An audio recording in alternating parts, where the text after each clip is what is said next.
미국에서 이런 일이 있었습니다. 어떤 사람이 예수님을 얼마나 사랑하는지 이 보는 사람마다 복음을 전하고 뭐 직장이든 어디든 뭐 계속 전도하면서 예수님 믿으라고 만나는 사람마다 당신 예수 믿고 교회 가야 된다고 자꾸 그런 얘기를 하는 거예요.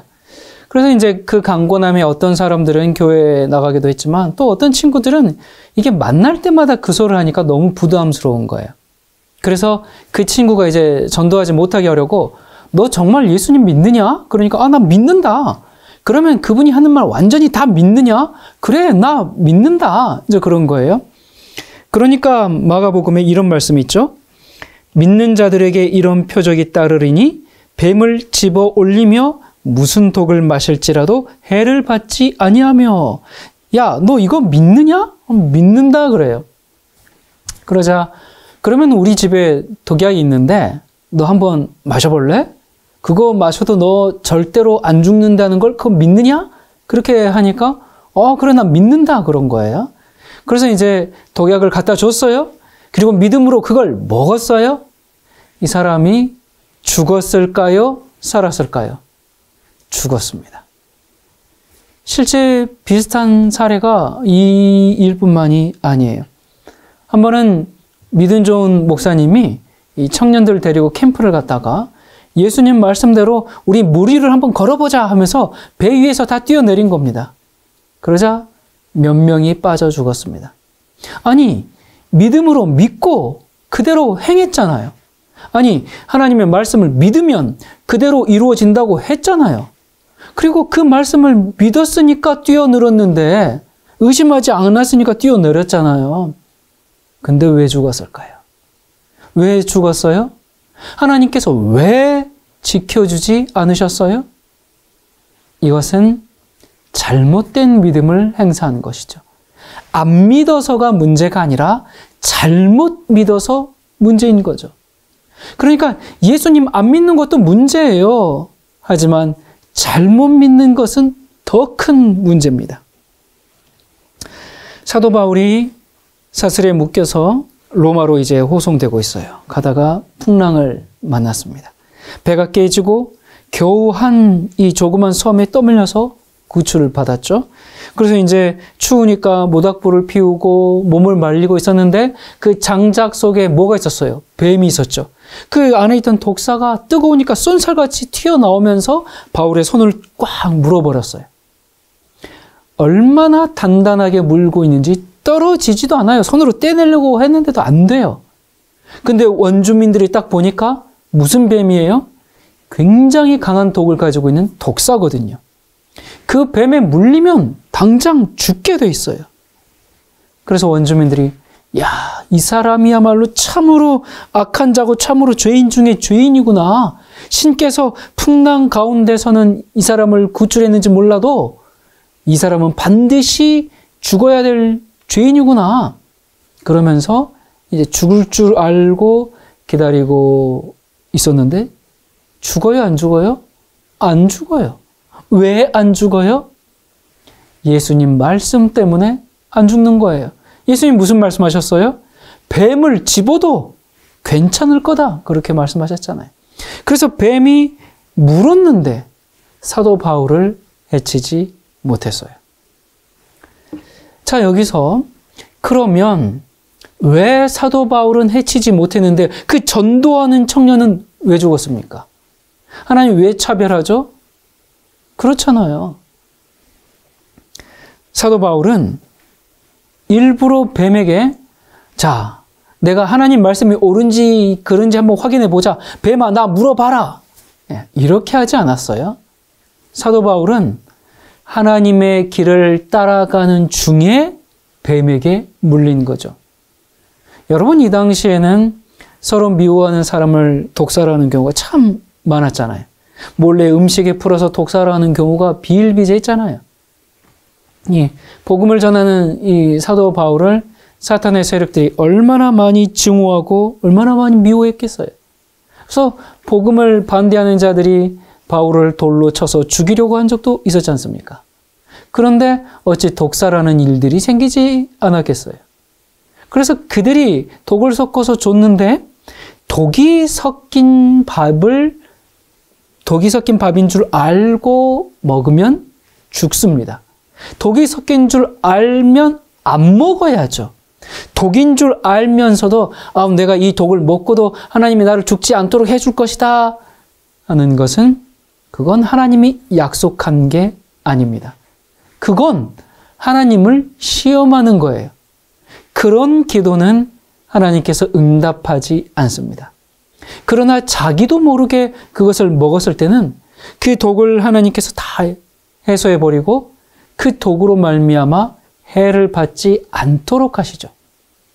그런데 지금 이 청년은 하나님의 말씀을 증거한다라는 그 좋은 목적은 있었지만 그건 또한 내가 이걸 먹고 죽나 안 죽나 한번 보자. 하나님을 시험하는 것이었거든요. 그러므로 그는 죽어버린 겁니다. 자, 지금 마귀가 예수님께 바로 이런 시험을 합니다. 예수님과 첫 번째 전쟁에서 패배한 후에 물러서지 않고 다시 왔어요. 마태복음 4장 5절부터입니다. 이에 마귀가 예수를 거룩한 성으로 데려다가 성전 꼭대기에 세우고 이르되 네가 만일 하나님의 아들이거든 뛰어내리라. 기록하였으되 그가 너를 위하여 그 사자들을 명하시리니 그들이 손으로 너를 받들어 발이 돌에 부딪히지 않게 하리로다 하였느니라. 예수께서 이르시되 또 기록되었으되 주 너의 하나님을 시험하지 말라 하였느니라. 지금 예수님께 바로 마귀가 이런 시험을 한 겁니다. 너 하나님 말씀 한번 증명해 봐. 네가 진짜 하나님을 믿는다면 그 믿음을 한번 활용해 봐라. 믿음을 나타내 봐라. 그 믿음을 이용한 시험이에요. 믿지 못하게 하는 시험이 아니고요. 그 믿음을 의심하게 하는, 불신하는 그런 시험도 아니고요. 믿게 하는 시험입니다. 그 믿음을 증거해보라는 시험입니다. 얼마나 그럴싸합니까? 예수님께서 주 너의 하나님을 시험치 말라 하는 말씀으로 사탄을 물리쳤어요.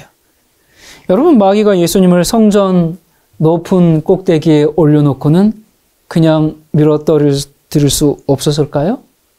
여러분, 예수님은 인간이잖아요. 마귀는 천사잖아요. 떨어뜨려가지고 예수님 죽일 수도 있었을 것 같은데 그렇게 하지 않았어요. 아니, 그렇게 못했어요. 왜 그랬을까요? 그건 하나님께서 허락하지 않으시니까. 만약에 예수님을 밀었다면, 그래서 떨어졌다면 정말로 천사들이 와서 예수님을 받아줬을 겁니다. 그런데 예수님이 나 하나님의 아들이야, 그거 보여줄까? 하면서 예수님이 스스로 뛰어내리면 그건 독을 마신 청년처럼 떨어져서 죽는 겁니다. 그건 하나님을 믿는 것이 아니라 하나님을 시험하는 것이기 때문에 하나님이 그걸 막아주지 않아요. 여러분, 지금 굉장히 중요한 얘기를 하고 있습니다. 지금 제가 쭉 설명했는데 이게 잡히지 않는 분들은 나중에 다시 한번 들어보시기 바랍니다. 여러분, 우리가 신앙생활 하면서 하나님 믿고 산다고 하면서 이런 경우가 얼마나 많은지 모릅니다. 하나님께서 약속하지 않았어요. 그런데 자기 욕심에 이끌려서, 아니, 하나님을 위한다는 그런 명분으로 일들을 버려놓고 하나님의 도우심을 기다립니다. 그런데 자기 뜻대로 결과가 안 나왔을 때 하나님 왜 이러세요? 그렇게 얘기하는데 하나님은 그런 거 약속하신 적이 없어요. 자기가 자기 계획대로 해서 실망한 거지. 여러분, 우리는 하나님께서 내가 원하는 모든 일들을 다 들어주셔야 한다고 생각하고 그렇게 되지 않을 때는 굉장히 믿음의 시험을 받습니다. 더군다나 그것이 또 하나님을 위한 것인데 그렇게 생각해서 내가 일을 했는데 그게 이루어지지 않으면 굉장히 마음의 어려움을 갖게 되죠. 그게 정말 하나님이 약속한 것이라면, 말씀에 비추어서 정말 나의 이기심이 섞이지 않는 하나님의 뜻이라면 응답하심을 믿고 기다리면 됩니다. 하나님의 그 가장 선하신 시간에 응답해 주실 겁니다. 그러나 내가 하나님을 시험하고 있는 것이라면 당장 방향을 바꿔야 하죠. 지금 마귀가 예수님을 시험하는 장면들을 보면 이 마귀는 성경에 대해서 아주 잘 알고 있어요. 예수님께서 그 하나님의 말씀에 대한 그 절대적인 신뢰심을 첫 번째 시험에서 나타내셨죠. 사람이 떡으로만 살 것이 아니고 하나님의 입에서 나오는 말씀으로 살 거다. 그렇게 할 때 마귀가 어떻게 했어요? 그래. 그러면서 예수님의 그 믿음을 인정했어요. 자, 그 믿음을 인정하면서 뭐라 그래요? 그래. 그 믿는 자에게는 능치 못함이 없으니까 그 믿음으로 너 능력을 한번 행해보라. 그렇게 지금 시험하고 있습니다. 너의 그 믿음을 통해서 한번 능력을 나타내봐라. 네 자신을 한번 드러내봐라.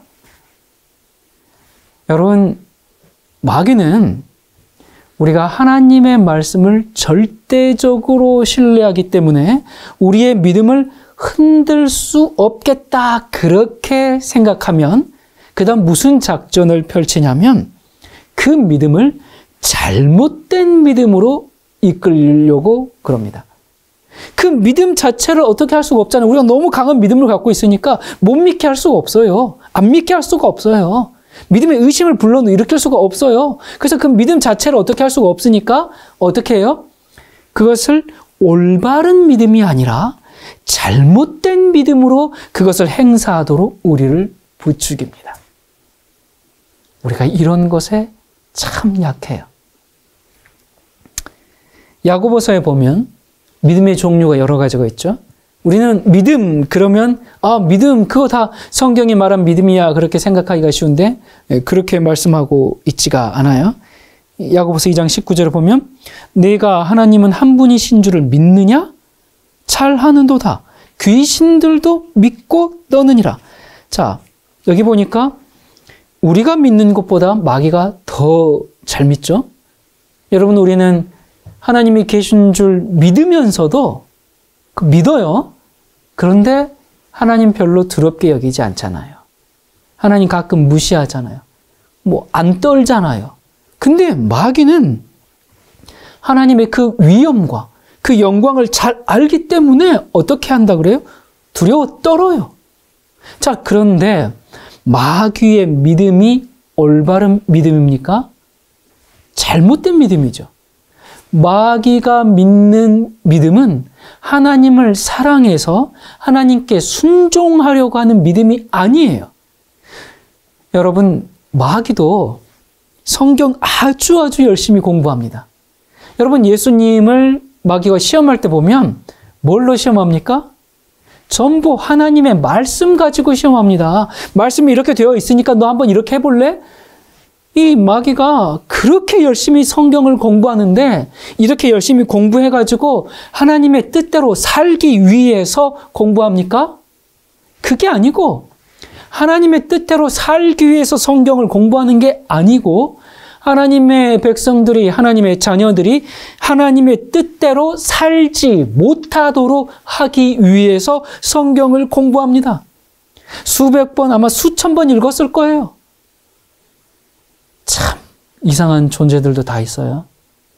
그런데 문제는 여기서 그치지 않는다는 겁니다. 지금 마귀는 성경을 아주 잘 알잖아요. 마귀가 가지고 있는 그 성경에는 아마 창세기 1장 1절부터 요한계시록 끝장까지 다 밑줄 쳐져 있을 거예요. 거의 다 주석 달아놓고 여기서 어떻게 해야 되고 저기서 어떻게 해야 되고 마귀는 아주 성경 암송하고 있을 거예요. 달달달 외울 거예요.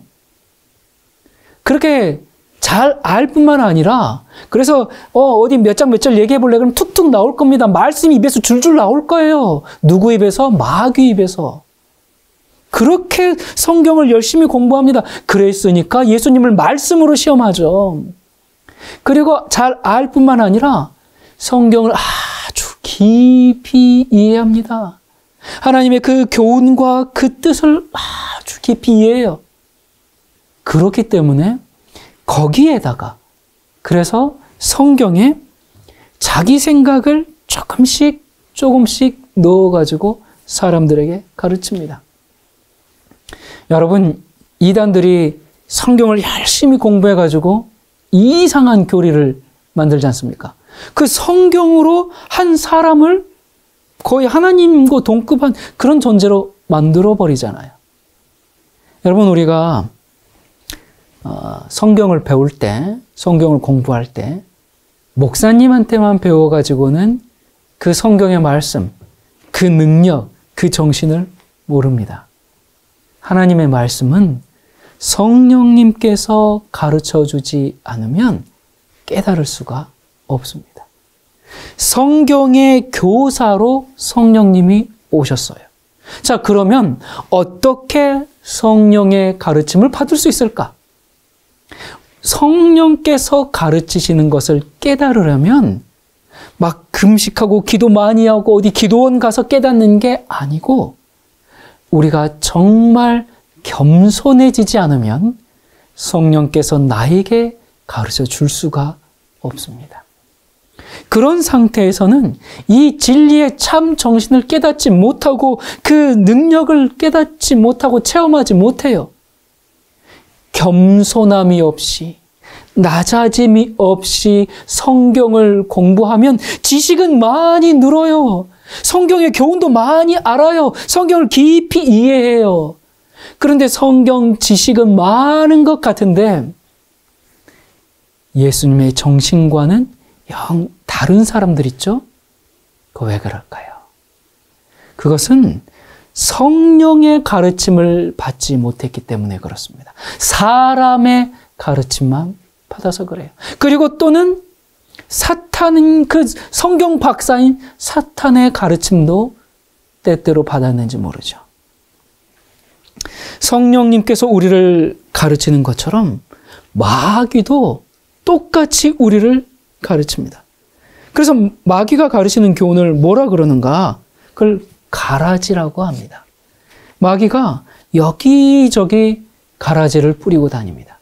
여러분, 가라지도 씨거든요.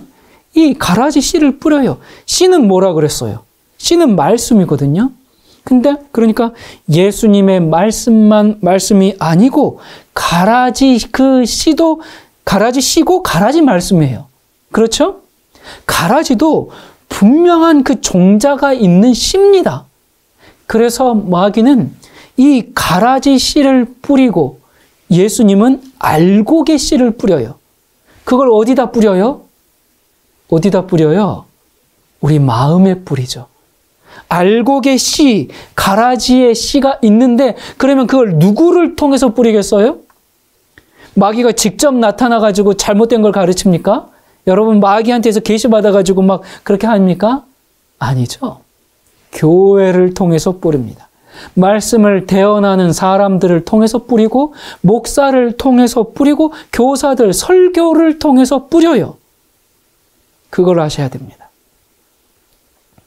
오늘날 교회 안에 퍼져 있는 이 잘못된 가르침들, 그거 누가 뿌렸어요? 목사가 뿌렸어요. 진리의 알곡이 아닌 가라지 복음을 심었습니다. 그래서 가라지를 심었으니까 가라지가 자라는 건 당연한 이치 아니겠습니까? 이렇게 해서 예수님을 믿었어요. 믿긴 믿었는데 잘못 믿은 거죠. 잘못 믿은 건 잘못된 믿음이죠. 잘못된 믿음은 구원에 이르지 못하는 믿음이에요. 여러분 이거 얼마나 중요한 얘기인지 모릅니다.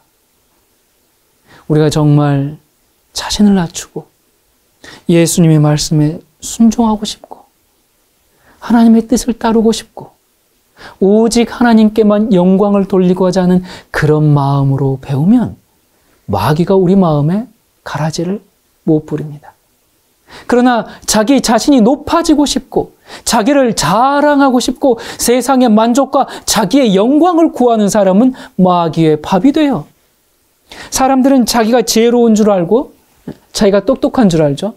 그래서 자기 스스로 판단해가지고 자기가 진리와 오류를 다 분별할 수 있을 거라고 그렇게 생각해요. 그건 자기 자신을 신뢰하는 겁니다. 그런 생각을 가진 사람은 전부 마귀에게 속아서 다 끌려가 버리죠. 여러분 이단 사입에 빠지는 사람들 왜 그럴까? 교육 수준과는 상관이 없습니다. 많이 배우고 똑똑하다는 그런 사람들도 다 빠지잖아요. 그럼 왜 그럴까? 첫 번째는 헛된 이상을 꿈꾸고 있기 때문에 그렇습니다. 쉽게 말하면 여러분 이슬람 테러범들 그들도 사실 그 종교지만 그 사이비 종교에 빠진 거거든요. 여러분 테러범들이 무슨 뭐 지하드 성전 하면서 그렇게 이제 싸우는데 그게 순수한 종교적인 이유 때문이 아니라 테러범 양성할 때 어떻게 합니까? 너 이렇게 하다가 순교하면 너 자살폭탄해서 너 순교하면 너 천국 가게 되는데 거기에는 수십 명의 처녀들이 너의 시중을 들고 네가 하고 싶은 거 다 할 수 있다. 막 이런 식이거든요. 여러분 실제로 이 꾸란 몇 군데에 보면 이런 얘기들이 있어요. 알라를 두려워하는 자가 돌아갈 곳은 훌륭한 곳이다. 에덴 동산의 문이 그들을 위하여 열려 있다. 그들은 그 속에서 쉬며 많은 과일과 마실 것을 얻는다. 그들 옆에는 처녀들이 시중을 든다. 이것이 청산의 날에 너희들에게 약속된 것이다. 그리고 또 너희가 행한 일의 덕분으로 안심하고 먹고 마시는 게 좋다. 살결 희고 눈이 큰 처녀들을 아내로 삼아 주리라. 예, 이 내용 보면요. 이거 사실 아주 극히 일부분이거든요. 이런 내용들이 굉장히 많아요. 근데 보면 아주 본능적이고 정말 유치하기 짝이 없는 그런 내세관이에요. 이런 걸로 미혹하지 않습니까? 그러니까 아직 정말 사고가 발달하지 않은 이 유럽의 이 젊은 청년들이 그냥 이런 얘기 듣고 극단적 이슬람 세력으로 넘어가는 거예요. 그래서 넘어갔는데 어떻게 돼요? 거기서 그냥 결국 포로가 되고 인질이 되고 그런 일들이 있는 겁니다. 그런데 이게 이슬람만의 문제입니까? 여러분 오늘날 한국 교회에 왜 그렇게 이단 사이비가 많을까요? 사람들이 예수 믿는 목적이 천국 가는 것에만 큰 비중을 두고 있기 때문은 아닐까요? 우리의 이상을 천국에서 잘 먹고 잘 사는 것에만 두면 안 됩니다. 그건 이슬람 내세관과 다를 바가 없어요. 천국 가려고 예수 믿으면 사이비에 빠질 위험에 노출된 겁니다. 천국은 목적이 아니라 결과가 되어야 돼요. 진리를 사랑하고 예수님을 사랑하는 사람은 이단 사이비에 빠질 수가 없어요. 이 땅에서 복 받고 하늘에서도 복 받고 그렇게 복 받으려고 믿는 사람들에게는 사실 뭘 믿든지 누굴 믿든지 뭐 큰 문제가 되지 않아요. 일단 복 받으면 되니까 여기저기서 이생과 저생에서 복 받으면 되니까 그거 뭐 아무거나 믿으면 어때요? 더 확실하게 나에게 복을 줄 수 있는 그런 존재를 믿으면 되죠. 그런 심리가 작용하고 잘못 믿고 잘못된 길로 오늘날 교회가 가고 있지는 않습니까? 또 어떤 사람들이 이단 사이비에 빠지는가? 두 번째는 늘 외롭다고 느끼는 사람들입니다. 여러분 지금 외롭습니까? 고독합니까? 하나님을 믿으면서도 외롭고 교회에 다니면서도 외롭고 그런 사람들이 포교 대상이 되죠. 그 사람들에게 다가가서 관심을 주고 막 도움을 주고 그래서 자기들만 의지하게 만들고 이단들이 그런 방식으로 사람들을 포섭하지 않습니까? 그래서 이 사람이 나중에 여기가 잘못됐구나 그걸 알아도 여기가 사입이구나 그걸 알아도 나오려고 하지를 않습니다. 왜 그래요? 내가 자유를 좀 빼앗기고 뭐 그래도 그들과 맺어진 관계가 좋은 거예요. 여러분 인간이 자유를 추구하는 존재인 것 같지만 현실에서는 어느 정도 내 자유를 조금 헌납하더라도 나의 외로움을 해결할 수 있다면 그걸 선택하기도 하는 사회적인 존재인 거죠. 오늘날 개인주의가 만연해가지고 뭐 그래서 혼밥, 혼술, 비혼 이렇게 혼자 지내는 문화가 대세가 되는 것 같고 이게 점점 더 만연할수록 사람들은 끊임없이 어딘가에 속하고 싶어하는 그 욕구가 있습니다. 그래서 사이비 종교 집단들이 이런 사람들의 외로움을 잘 공략해요. 그래서 너무 잘해주니까 미안해서 거절할 수가 없어요. 그러다 보니까 그들과 이제 공동체성도 생기고요. 자, 그러다 보면 사실 자기가 그 믿는 그 교리, 그거에 대해서 좀 이상하지만 그냥 스스로 합리성을 찾아서 안줘요. 와, 나만 믿는 것도 아닌데 이렇게 많은 사람들이, 저런 사람들이 다 믿는데 저렇게 유명한 사람도 믿고 저렇게 돈 있는 사람도 믿는데, 이러다 보니까 합리성을 찾는 겁니다. 그리고 자신의 정체성을 위해서 그 사이비 교리를 그냥 정당화하면서 스스로를 세뇌시켜버리죠. 여러분, 인간은 사회적 존재거든요. 자, 이쪽에 참된 진리가 있는데 사람들이 싫어요.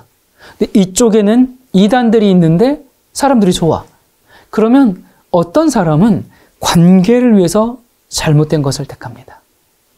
여러분, 정말 우리가 이 성경의 바른 진리를 가지고 이 사람들을 꺼내야 하는데, 이 이단인 줄 알면서도 만족하고 있는 그 사람들을 꺼내기가 몹시 어려워요.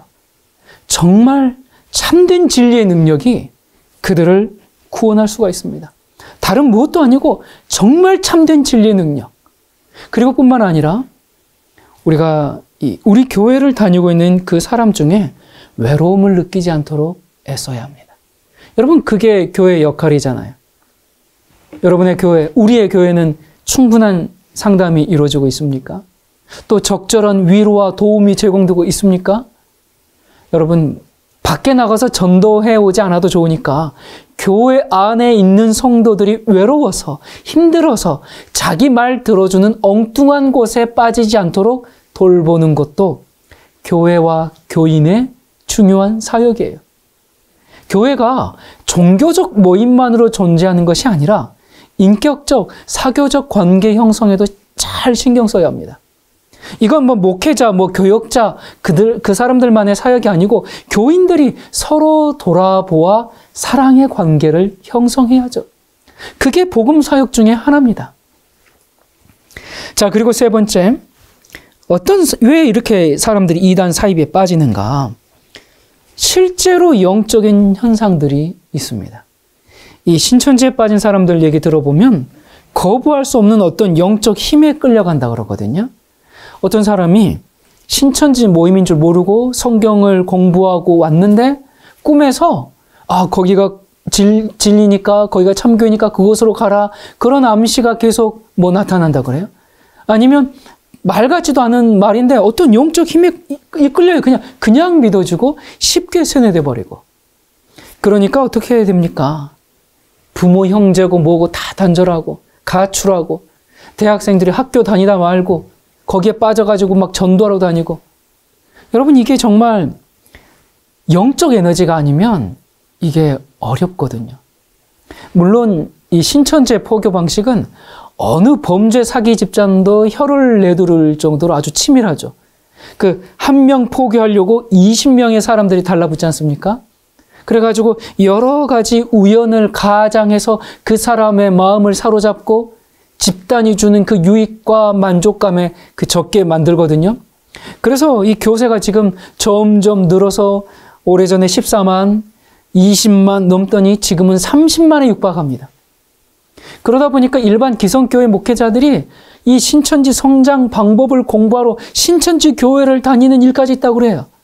신천지에 들어간 사람을 건져내려고 하는 게 아니라 그들 전도 방법 배우려고. 야, 정말. 여러분, 이 코로나 사태 때 여러분 신천지 집단 감염 문제로 뉴스 언론에서 떠들썩했잖아요. 자, 신천지가 과연 그 일로 타격을 좀 받았을까? 여기 도표에 보다시피 2019년에 10만 명 이상의 수료생이 있었어요. 한 해에. 그리고 2022년에 또다시 10만 명을 갱신했습니다. 주로 젊은 청년들이 이 신천지로 유입되고 있는데 수료생 55%가 20대예요. 이 신천지 교세를 떠받들고 있는 이 사람이 청년들인데 왜 그럴까?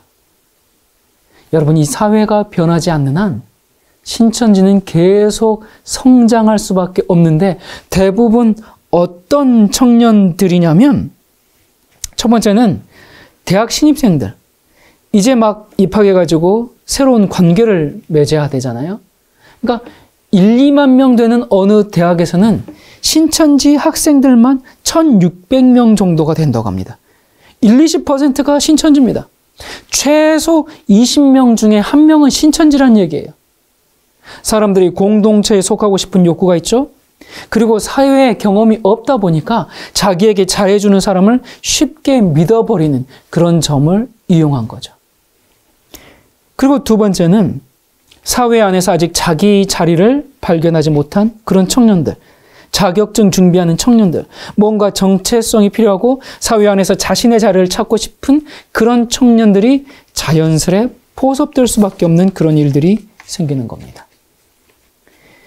이 불확실한 장래에 대한 그 불안감, 이런 불안감이 큰 청년들에게 집단 공동체의 그 만족감, 그 인간관계의 그 필요성, 그런 것들을 제공해 주면서 그 다음에 교리에 대해서 이제 이렇게 그 교리가 아주 체계적인 것처럼 이제 속이죠.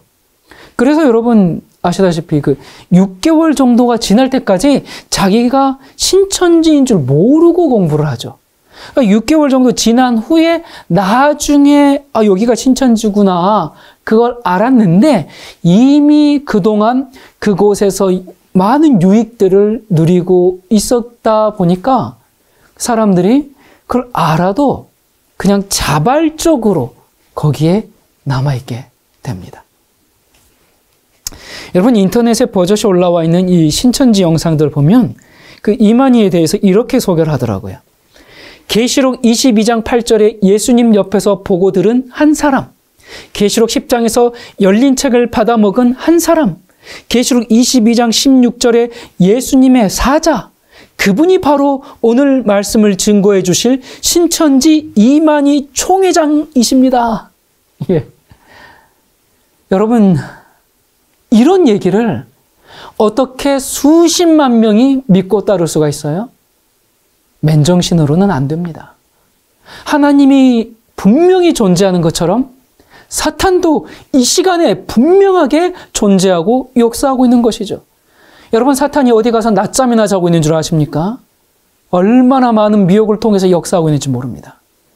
그런데 진리를 알면, 바른 복음을 알면 이런 미혹이 힘을 발휘하지 못합니다. 예전에 저희 교회에 신천지 목사랑 교인들 한 4-5명이 잠입해 들어왔어요.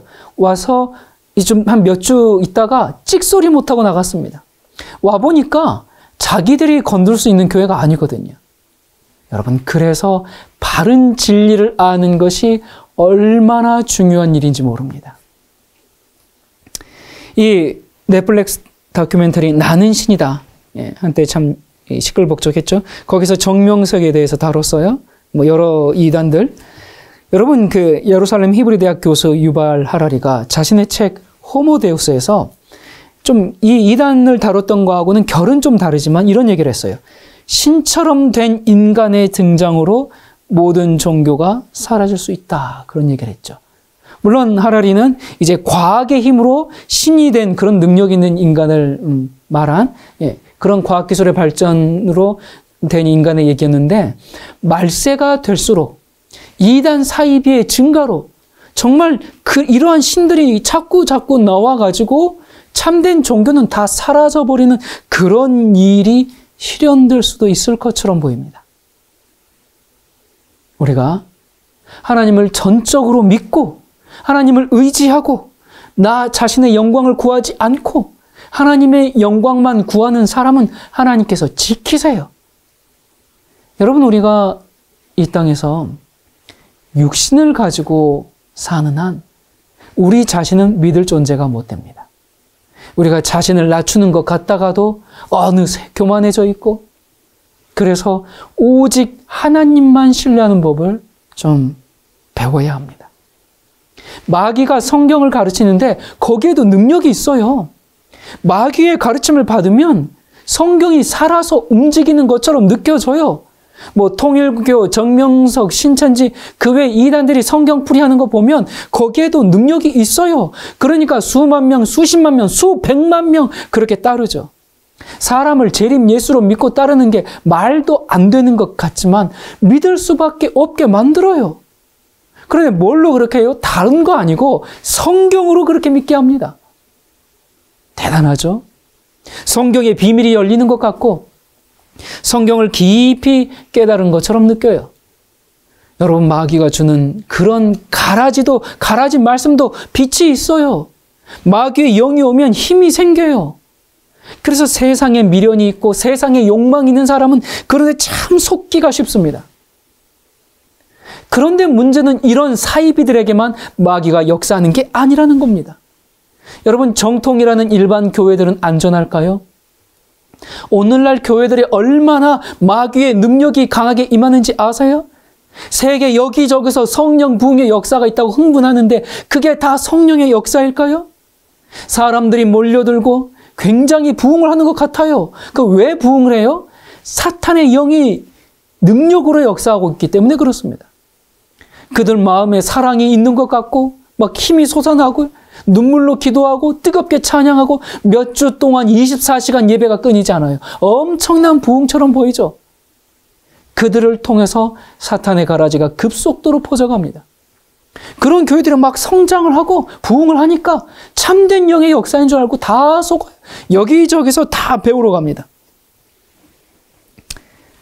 여러분, 이 말로 설명할 수 없는 이상한 현상들이 분명 있어요. 뭔가 어떤 힘이 작용하는 것을 느낄 수가 있어요. 그들이 예수의 이름을 부르면 눈물로 기도하니까 성령의 역사처럼 보여요. 하지만 참된 회개와 부흥은 그 집회 장소에 모여서 뜨겁게 찬양하고 기도하는 것이 아니라 그 집회 후에 집으로 돌아왔을 때, 내 삶의 터전으로 돌아왔을 때 죄와 악에서 떠나 그리스도의 신부로 사는 것이 진짜 부흥입니다. 그래서 부흥은 반드시 개혁이 수반되어야 합니다. 부흥과 개혁은 한 짝이에요. 그 집회에 참석한 사람들이 죄에 대해서 탄식하고 그 자리에서 돌이키는 것이 참된 성령의 역사의 열매입니다. 그런 것 없이 그저 그냥 그 집회에서 놀라운 일이 일어났습니다. 그것이 성령의 역사라고 착각하면 안 됩니다. 그런 모습을 보면서 이건 성령의 역사라고 그렇게 축혀 세우는 이 기독교의 모습이 너무나 한탄스럽습니다. 그런 게 성령의 역사가 아니라고 이렇게 오랜 시간 동안 얘기해 왔어도 아직도 분별을 못하고 있으니 너무너무나 안타깝습니다. 얼마 전에 미국의 어느 대학에서 시작한 그 부흥이 미 전역으로 확산되고 있다고 해가지고 관련 영상들을 좀 찾아봤어요. 찾아봤는데 너무 가슴이 아파서 눈물이 났습니다. 하나님의 백성이 지식이 없어서 망하는구나. 말씀은 없어요. 그저 많은 사람들이 예배당을 떠나지 않고 그냥 거기에 자꾸 모여가지고 24시간 동안 찬양하고 엎드려 기도하고 눈물을 흘리고 막 한 주, 2주 동안 이 소식을 들은 사람들이 미국 전역에서뿐만 아니라 세계 곳곳에서 비행기를 타고 이곳으로 날아와요. 수많은 사람들이 그렇게 모여가지고 그 예배당 안에 못 들어가니까 이제 밖에 잔디광장에서 함께 찬양하고 기도하고 뜨거운 감동이 있어요. 격렬한 흔들림이 있어요. 그런데 이게 부흥입니까? 이걸 부흥이라고 하는데 너무너무 가슴이 아팠습니다. 그런데 잠시 후에 들려온 소식은 더 충격적이었어요. 그 부흥의 현장에서 찬양 인도를 하는 이 서너 명이 동성애자들이라는 겁니다. 게이, 레즈비언. 그런데도 성령께서 역사하신 부흥의 현장이라고 그렇게 감격들 하고 있으니 이를 어쩌면 좋습니까? 말씀 없는 감동, 말씀 없는 눈물, 말씀 없는 흔들림, 말씀 없는 체험, 이런 것을 조심해야 합니다. 하나님의 분명한 명령이 열렬한 기도 소리에 다 묻혀버리고 만 현장입니다. 하나님의 말씀이 그들의 찬양 소리에 덮여서 들리지가 않는 현장이에요.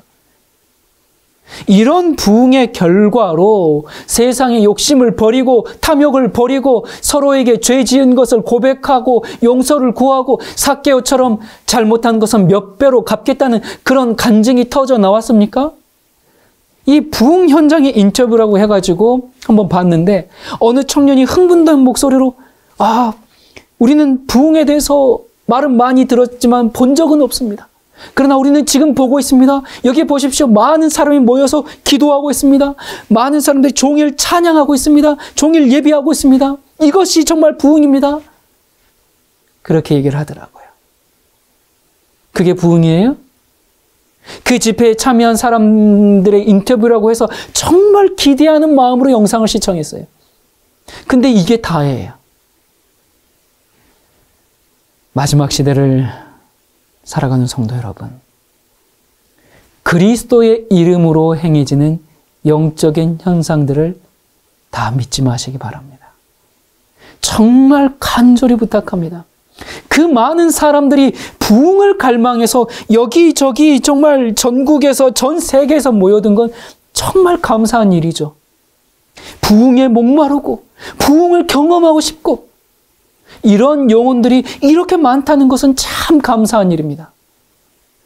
하지만 정말 부흥을 갈망한다면 하나님의 말씀 앞에 굴복하는 것부터 부흥은 시작됩니다. 수많은 사람들이 모여서 하나님을 찬양하고 그런 일들이 감동은 줄 수 있죠. 하지만 잠깐의 흥분으로 끝나고 말 수가 있습니다. 이 감동이 외적인 변화로 개혁으로 진행되어야 합니다. 그래서 부흥은 개혁의 열매를 맺어야만 그 진실한 겁니다. 그렇지 않다면 내가 지금 누구의 장단에 맞춰서 춤을 추고 있는지 심각하게 생각해 봐야 합니다. 진짜 부흥은 어떤 것인가? 어느 자매님께서 정말 진리에 목말라 하고 참된 교회는 없는가 그런 갈급한 마음으로 이제 마음 있다가 주님의 은혜로 유튜브에서 제 설교를 이제 듣게 되었습니다. 그렇게 듣기 시작했는데 어느 날 설교를 듣는 도중에 강한 성령의 역사를 느끼고 즉시 엎드려서 회개를 시작했습니다. 자기도 모르게 무릎을 꿇고 주섬주섬 뭔가를 챙기다가 정말 당황하면서 내가 지금 뭘 해야 되지? 내가 뭘 어떻게 회개해야 되지? 뭘 회개해야 되지? 잘 모르겠지만 그 강력한 성령의 역사에 정말 자기도 모르게 엎드려서 주님 앞에 자복하기 시작했어요. 그렇게 시작한 회개의 눈물은 몇 달 동안 그치지 않았습니다. 하나님을 무시하며 잘났다고 산 자신의 모습이 너무나 부끄러웠고 진정 나 때문에 예수님이 십자가에 달려 돌아가셨다는 그 사실에, 그 사랑에, 그 감격에 울고 살았어요. 자, 이런 결과 무슨 일이 벌어졌는가? 그냥 울고 끝났다면 그건 참된 회개 아닙니다. 그건 그냥 감정적으로 어떤 자극을 받은 거지 그 진짜 부흥 아닙니다. 그런데 이 사람이 완전히 달라졌습니다.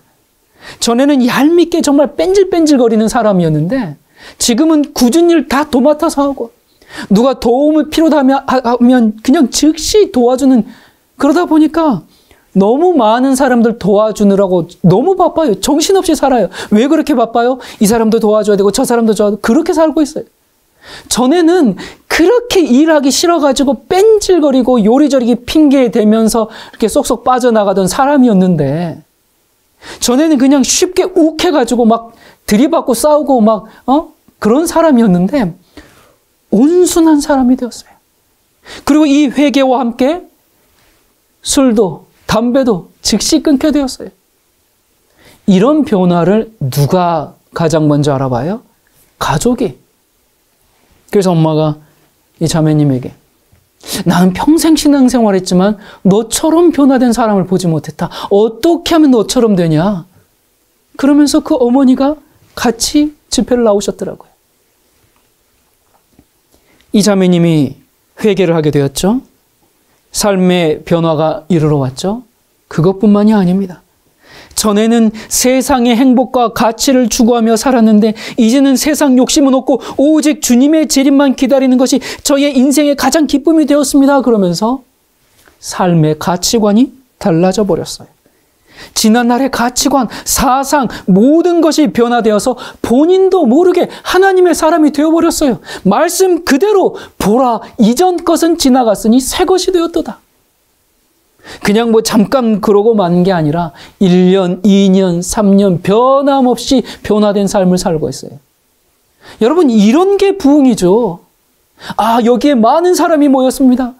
여기 지금 잠도 안 자고 24시간 뜨겁게 찬양하고 기도하고 있습니다. 그런 게 부흥이 아닙니다. 참된 부흥은 하나님의 분명한 말씀으로 시작됩니다. 진리가 선포되는 곳에서 진리의 자신을 바칠 때 하나님께 전적으로 자기 자신을 맡기고 오직 예수님만 따라가는 사람은 성령의 부흥을 경험하게 돼 있습니다. 우리는 사탄의 가르침을 받지 말아야 합니다. 어떤 사람들은 우리는 정통교회니까 우리는 참된 교회고 우리는 남은 교회에 있기 때문에 마귀에게 속을 리가 없다. 우리는 부흥을 기다리고 그리스도를 높이고 있기 때문에 성령께서 역사하신다. 여러분도 혹시 그렇게 생각합니까? 정통교단이고 사람도 많이 다니고 유명한 목사가 있는 교회에 속해 있기 때문에 사탄이 그 교회에 접근할 수가 없습니까? 그러지 않죠. 여러분, 유대인들은 참된 교회의 교인들이었습니다. 이방인과는 확연히 구별되는 하나뿐인 하나님의 남은 교회였어요. 그런데 그 참된 교회, 하나님의 참 백성으로 있는 그 교회에 속해 있었지만 그 교회라는 테두리가 그들을 사탄으로부터 지켜줬나요? 예수님 당시 어땠나요? 사탄이 하나님의 유일한 교회였던 유대교 전체를 눈멀게 하고 자기가 가르치는 교리로 그들을 완전히 사로잡아 버리고 예수님의 메시아라는 그 참 진리를 거절하고 못 박아 버리도록 했잖아요. 그 누가 그랬어요? 제우스 신 섬기는 저기 이방인들이 그랬습니까? 아브라함의 자손이고 모세, 다윗, 다니엘, 엘리야 같은 그런 훌륭한 조상을 둔, 그러면서 하나님을 섬기며 하나님이 선택한 교회야, 그렇게 자부하는 그 교회가 그랬습니다. 그때뿐일까요? 오늘날도 마찬가지죠. 내가 큰 교회에 속해 있다는 것으로 안심하지 마시기 바랍니다. 이단이 아닌 정통 교단에 있다는 그런 사실만으로 만족하지 말기를 바랍니다. 여러분 교단에, 여러분 교회에 훌륭한 인물이 있다고 안심하지 말기를 바랍니다. 그러다가 마귀의 가르침을 받고 진리이신 예수님에게서 영원히 떠나갈 수가 있습니다. 예수님의 이름으로 기도하고 예수님의 이름으로 선을 행하고 전도했는데 주님께서 너희를 도무지 모른다고 말씀하실 수 있어요. 그러므로 세상의 욕망을 버리고 자기 영광을 구하지 않고 자신을 하나님께 드리고 말씀에 따라 한 걸음씩, 어떤 누구의 가르침이 아니라 하나님의 말씀에 따라 순종의 기쁨으로 나아가면 성령께서 동행하시고 우리를 가르치십니다. 여러분, 우리가 사는 시대는 마지막 시대입니다. 마귀도 성경 박사입니다. 성경을 가지고 사람들을 포섭해요. 하나님을 믿게 하는데 잘못 믿게 합니다. 이 시대를 사는 우리 모두에게 분별하는 성령의 은혜를 주시기를 간절히 소망합니다. 기도하겠습니다. 하나님 아버지, 우리에게 진리를 전해 주셔서 감사합니다. 우리가 믿음을 잘못 활용하여 하나님을 시험하며 살고 있지는 않은지요. 우리가 예수님을 믿되 잘못 믿고 있는지 바르게 믿고 있는지 점검하고 참 진리의 길을 따라갈 수 있도록 도와주시옵소서. 우리가 사는 이 시대는 참으로 미혹의 시대입니다. 거룩하신 하나님의 진리로 악한 영의 역사를 분별하게 도와주시고 세상을 향한 사랑과 욕망을 기꺼이 포기하고 순종의 기쁨으로 주님의 길을 가게 인도해 주시옵소서. 진리의 반석이신 예수 그리스도 이름으로 간절히 기도드립니다. 아멘.